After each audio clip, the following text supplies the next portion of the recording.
নমস্কার বন্ধুরা, welcome back to my channel. আমি অনন্যার একটা নতুন ব্লগে তোমাদের সকলকে স্বাগত জানাই।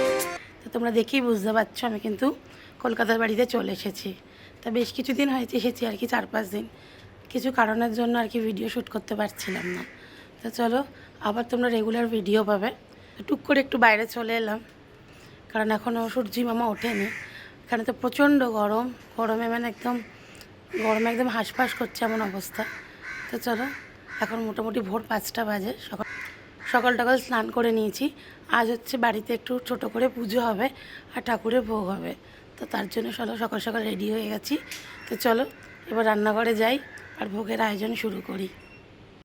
কাশ্মীরি আলুর দম হবে, দেখো তার জন্য সবার প্রথমে আলুগুলোকে একটু ভেজে তুলে রাখবো।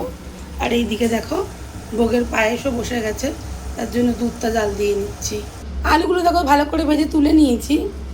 আর এদিকে দেখো আলুর দমের জন্য মশলা কষতে বসিয়ে দিয়েছি। গোটা গরম মশলা, জয়িত্রী সব ফোড়ন দিয়ে আদা, কাঁচা লঙ্কা, টমেটো দিয়েছি। এটা ভালো করে কষে দই দেবো, টক দই, কাজু বাদাম বাটা, আর সবশেষে একটু মৌরি গুঁড়ো দেবো। নুন, মিষ্টি, লঙ্কা সবই দিয়ে দিয়েছি। দিয়ে ভালো করে দেখো মশলাটা কষিয়ে নেবো। আর এদিকে দেখো পায়েস প্রায় শেষ পথে, আর অল্প একটু ফুটলে কিন্তু পায়েসটা রেডি হয়ে যাবে। কাশ্মীরি আলুর দম দেখতেই পাচ্ছ একদম শেষ পর্বে, এখনও কিছুটা বাকি আছে। ভাজা পোস্তটা এখনও দিইনি, ওটা একদম শেষে দেব। এদিকে দেখো ছানার তরকারি হচ্ছে। ছানার তরকারিটাও কিন্তু অলমোস্ট রেডি বলতে পারো। গ্রেভিটা আর একটুখানি শুকিয়ে গেলেই ছানার তরকারি আমাদের একদম রেডি হয়ে যাবে। দেখতেই পাচ্ছ খিচুড়ি কিন্তু আমাদের বসে গেছে।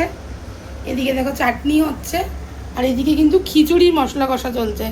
মশলাটা কষিয়ে এই চাল ডালের মধ্যে দিয়ে দেওয়া হবে। একাধারে দেখো সব রান্না এক এক করে কিন্তু কমপ্লিট হচ্ছে, আর বাকিগুলো সব তৈরি হচ্ছে। সব শেষে কিন্তু পোলাও বসিয়ে দিয়েছি। তো পোলাও তো আমি বহুবার তোমাদের সঙ্গে রেসিপি শেয়ার করেছি। পোলাওয়ের চালটা কিন্তু ভাজতে বসিয়ে দিয়েছি, কাজু কিশমিশ দিয়েছি, মশলা দিয়ে চালটা আগে মাখিয়ে রেখেছিলাম, এবার ভাজতে বসিয়ে দিয়েছি। ভালো করে ভেজে পরিমাণ মতো দুধ দিয়ে দেবো। পোলাও কিন্তু দেখো আমাদের সম্পূর্ণ একদম তৈরি হয়ে গেছে।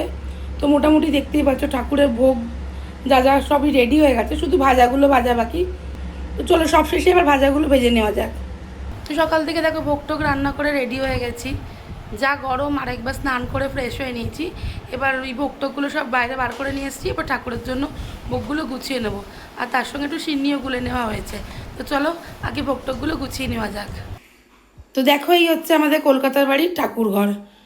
সব ঠাকুরকে সুন্দর করে ভোগ সাজিয়ে গুছিয়ে দিয়ে দিয়েছি। সিন্নি গুলে দেওয়া হয়েছে, মিষ্টি ফল সব দিয়ে দেওয়া হয়েছে। এবার ভোগ আরতি হবে। কাছ থেকে তোমাদেরকে একটু দেখাই, দেখো।